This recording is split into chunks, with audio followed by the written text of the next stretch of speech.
नमस्ते मित्रों, ये है पीएच नेटवर्क। मैं हूं प्रदीप हुंडू। आशा करता हूं कि आप सभी सुखी होंगे। 30 साल पहले अटल बिहारी वाजपेयी जी, जो कि भारत के भूतपूर्व प्रधानमंत्री थे, कि जो अगला युद्ध होगा वो क्लैश ऑफ सिविलाइजेशंस होगा। सभ्यता के टकराव के कारण युद्ध होंगे और वो बड़े भयंकर युद्ध होंगे। दूसरी बात जो मैं ये कह रहा हूँ, वाजपेयी जी का रेफरेंस दिया है, इसमें मुझे ये बात ऐड करनी है। जो इब्राहिम रिलीजन है वो आपस में हजारों सालों से लड़ते रहे। कभी रोमन एम्पायर, कभी ऑटोमन एम्पायर, कभी शिया सुन्नी, कभी शिया अहमदी, कभी अहमदी सुन्नी, कभी जीव मुस्लिम। लेकिन यह है कि ये जो सिविलाइजेशन है, सारे समाजों में ये हालत हो गई कि हम सुपीरियर हैं, हमारी सिविलाइजेशन सुपीरियर है और बाकी जो सिविलाइजेशन है वो हमारे कंट्रोल में रहनी चाहिए। आप देखेंगे जब पाकिस्तान में बातचीत के लिए वो ईरान और अमेरिका के प्रतिनिधि आए थे तो पाकिस्तान में शियाओं को मारा गया। ये पता कि ईरान शिया बहुल देश है तो फिर भी उनको मारा गया है। जब अमेरिका ने ईरान पे हमला किया तो पाकिस्तान में एम्बेसी को, जो वहां के गार्ड्स वगैरह ने, वो बिल्कुल खत्म कर दिया।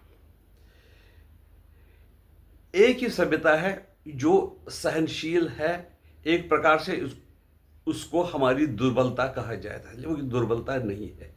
आजकल के ज़माने में हम भी अपनी तैयारी रखते हैं। हम किस लिए तैयारी रखते हैं?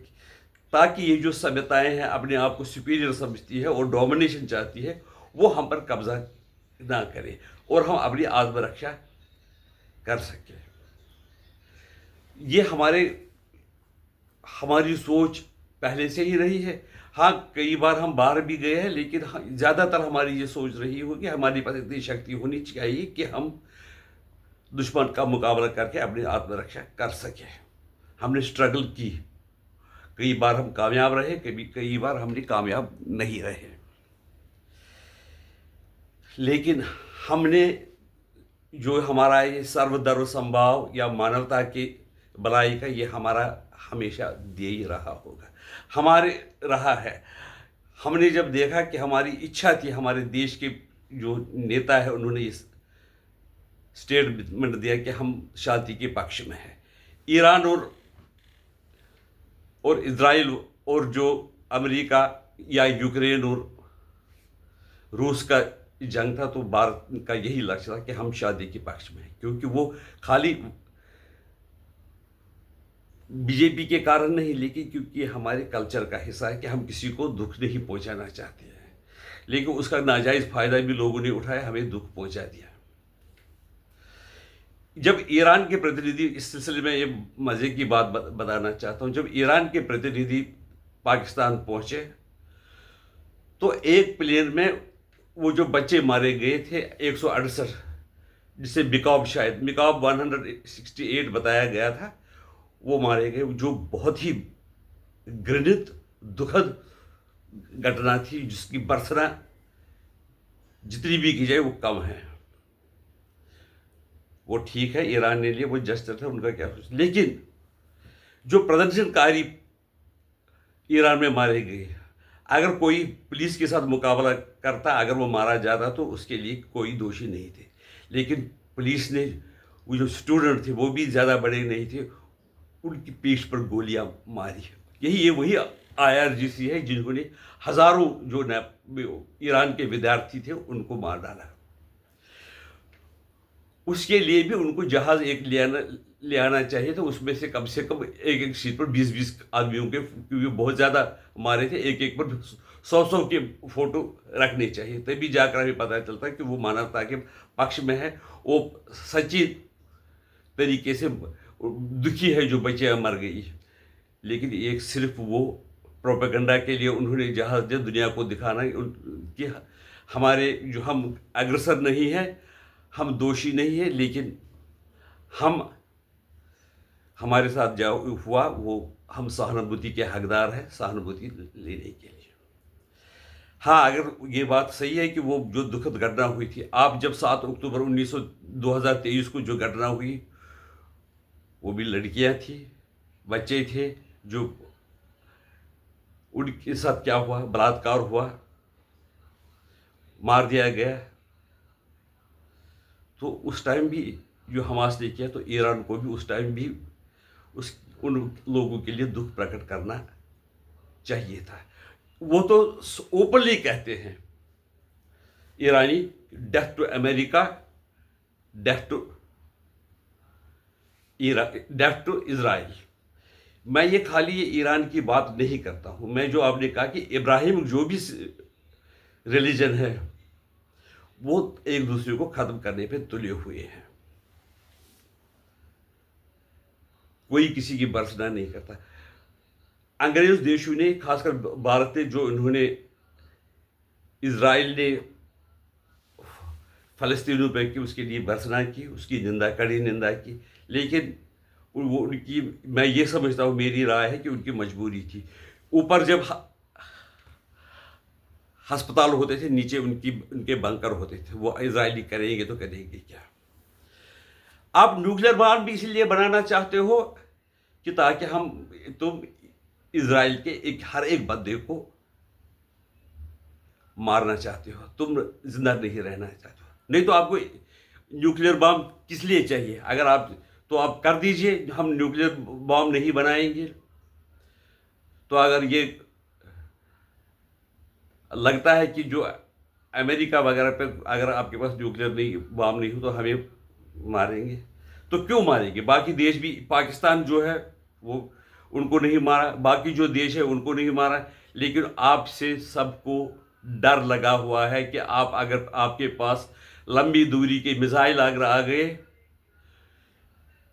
उससे खाली इजराइल को नहीं खतरा है, सारे विश्व को खतरा है। जो रशिया और चाइना आजकल ईरान का समर्थन करते हैं, अगर कभी उनको लगा कि ये हमारी सिविलाइजेशन के खिलाफ इनका मामला जा रहा है, तो वो हो सकता है कि उनके साथ भी दुश्मनी ले लें। लेकिन उनके पास वो ज़्यादा ही उन्नति वाले देश है, वो उनका कुछ नहीं बिगाड़ सकते हैं।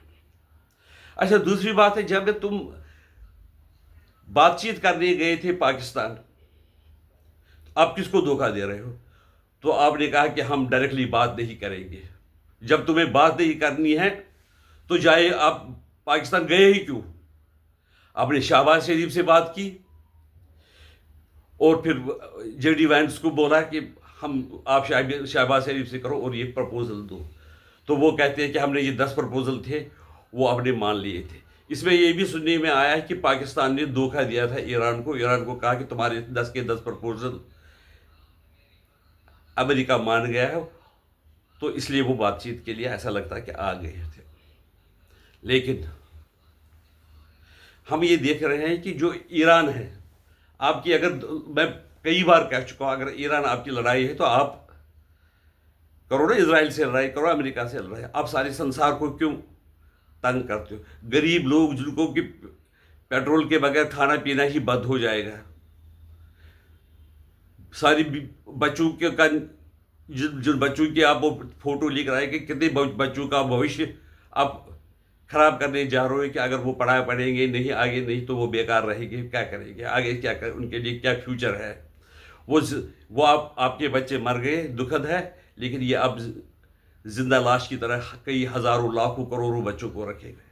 अब दे दो, बाकी आपस में जो क्या लड़ना है। हमारा जी हमें टोल दे दे, जो वही देश हम उनको ही हार्मोन से जाने देंगे जो हमें टोल देंगे और जो हमारे दुश्मन नहीं होंगे। तो फिर अगर सब देश ऐसा ही कहते रहेंगे कि समुद्र जो हमारे नज़दीक जो समुद्र है उससे आप निकलोगे तो हमें टोल दे, तो श्रीलंका के नज़दीक कितने से इंडियन ओशन में जहाज़ निकलते हैं, तो अगर भी टोल बोएंगे तो जो महंगाई कितनी बढ़ेगी, क्या आप दोगे उनको? जो भगवान ने बनाई हुई प्राकृतिक जो हार्मोन्स स्ट्रेट बनाया है, तो वो उसका क्या हक है आपको कि वो आप टोल लोगे? अगर आपने बनाया होता है, जैसे स्विस कनाल बनाई है, पनामा कनाल बनाई गई, अगर उस वहाँ पर होता है तो वो मैन मेड है, तो वहाँ पर हम मान सकते हैं कि वहाँ पर आप टोल ले सकते हो। लेकिन जो नेचुरल बनी हुई ईश्वर के द्वारा बनाई गई उसमें टोल लेना वो भी बहुत गलत है। और दूसरी बात यह है कि यहाँ पर पाकिस्तान का भी देखिए नेचर, ये जो बातचीत का सिलसिला था, पाकिस्तान ने देखा कि उन्होंने तो बुलाया, ईरान को बुलाया, अमेरिका को बुलाया, और अब उनके पास वो कह रहे हैं कि अमेरिका से, ईरान से हमने बातचीत के लिए आपने यहाँ पर इंतज़ाम किया, हमारे कुछ पैसे खर्च हुए, $1 मिलियन, $2 मिलियन, मुझे नहीं पता है, तो हमें उसका बिल दे दे। लेकिन अमेरिका को भी पता है कि पाकिस्तान ने जो वहाँ पर बात की है उनका क्या मकसद है, किस लिए बुलाया, उन पर भी पाकिस्तानियों पर तो भरोसा नहीं है। वो तो पता है कि जबकि वो उसामा बिन लादेन पाकिस्तान की जो मिलिट्री एकेडमी के पास एबटाबाद में पकड़ा गया, और पाकिस्तानियों का भी ईरान को भी पाकिस्तानियों पर भरोसा नहीं है। उनको पता है कि ये बदमाश लोग हैं। इसलिए ये जंग किसी न किसी रूप, अगर इस बार ईरान और अमेरिका का जंग खत्म हुआ, लेकिन कभी न कभी कोई बहाना, पानी का बहाना हो, टेक्नोलॉजी का बहाना होगा, ये क्लैश ऑफ सिविलाइजेशन चलता रहेगा, और सभ्यताओं के टकराव के कारण आगे भी जंग होते रहेंगे। आपकी राय इसके बारे में क्या है, हमें बता दीजिए। नमस्कार। भारत माता की जय।